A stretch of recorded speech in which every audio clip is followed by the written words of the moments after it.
Hello बच्चों, तो हम लोग बात करते हैं वन शॉट में एड्स की। तो एड्स की फुल फॉर्म होती है एक्वायर्ड इम्यूनो डिफिशियंसी सिंड्रोम।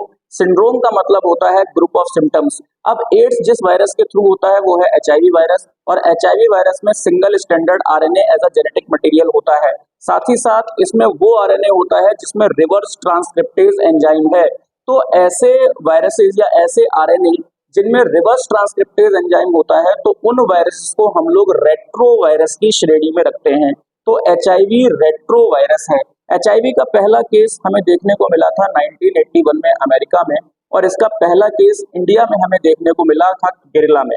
अगर हम लोग बात करें कि इतने शॉर्ट ड्यूरेशन में एड्स सबसे ज्यादा तेजी से फैलने वाली बीमारी है, लगभग 25 मिलियन से भी ज्यादा लोग आज एड्स से इन्फेक्टेड हैं।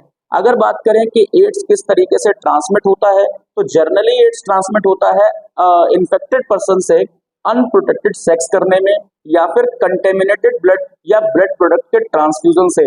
साथ ही साथ जो नशे करने वाले लोग होते हैं, जो निडल से नशा करते हैं, तो वो एक दूसरे के निडल इस्तेमाल कर लेते हैं, उससे भी एड्स होता है।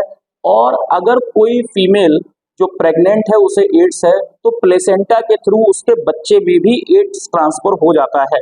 अगर हम लोग बात करें तो एड्स का जो सिम्टम है उसको आने में बहुत साल लग सकते हैं। कभी कभार सिम्टम्स जल्दी आ जाते हैं, कभी कभार सिम्टम्स देर में आते हैं। इतना देर में कि 5-10 साल भी लग जाते हैं एड्स के सिम्टम आने में। दूसरी चीज, अगर हम लोग बात करते हैं कि ये कहाँ पे एक्ट करता है, तो ये हमारे इम्यून सिस्टम पे सीधे इफेक्ट करता है। खास तौर से CD4 सेल या हेल्पर टी लिम्फोसाइट को खराब कर देता है।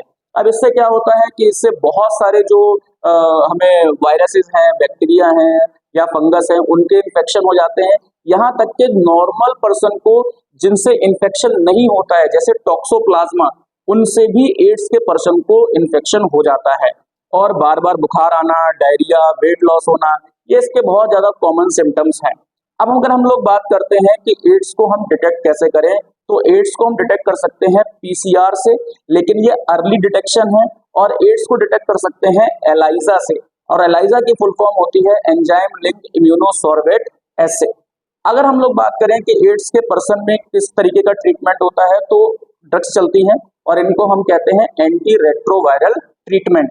लेकिन ये ट्रीटमेंट सिर्फ आपकी लाइफ को बढ़ा सकता है, एड्स को पूरी तरीके से मार नहीं सकता है। सो बी अवेयर। Thank you.